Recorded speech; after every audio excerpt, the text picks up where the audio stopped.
ಒಂದು ವಿಶಿಷ್ಟವಾದ ವ್ಯಕ್ತಿಯ ಬಗ್ಗೆ ಒಂದೆರಡು ಮಾತುಗಳು. ಒಬ್ಬ ಸಮರ್ಥನಾದ ನಾಯಕ ಹೇಗಿರಬೇಕು ಅನ್ನೋದಕ್ಕೆ ಈ ವ್ಯಕ್ತಿ ಮುಖ್ಯವಾದ ಉದಾಹರಣೆ. ಜಾತಿ, ಕುಲ, ಮತ, ಸ್ವಾರ್ಥ ಭಾವನೆಗಳನ್ನೆಲ್ಲ ಮೀರಿ ಎಲ್ಲ ಸಮುದಾಯದ ಕುಲ ಕಸುಬುಗಳ ಬೆಳವಣಿಗೆಗೆ ಇವರು ಕಾರಣಕರ್ತರಾಗಿರ್ತಾರೆ. ನಮ್ಮ ಕರ್ನಾಟಕದ ಮುಖ್ಯ ಅಗ್ರಗಣ್ಯ ಆಡಳಿತಗಾರರಲ್ಲಿ ಇವರು ಪ್ರಮುಖರು.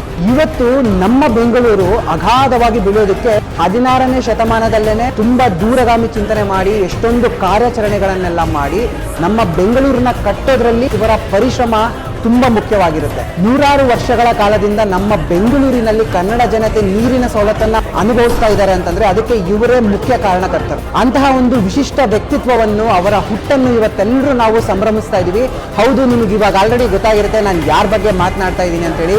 ನಮ್ಮ ನಾಡಪ್ರಭು ಕೆಂಪೇಗೌಡ ಅವರ ಹುಟ್ಟನ್ನು ಇವತ್ತು ನಾವು ಎಲ್ಲರೂ ಸಂಭ್ರಮಿಸ್ತಾ ಇದ್ದೀವಿ. ಲಂಡನ್ನಲ್ಲಿ 3ನೇ ಅಂತಾರಾಷ್ಟ್ರೀಯ ಕೆಂಪೇಗೌಡ ವಾರ್ಷಿಕೋತ್ಸವ ನಡೀತಾ ಇದೆ.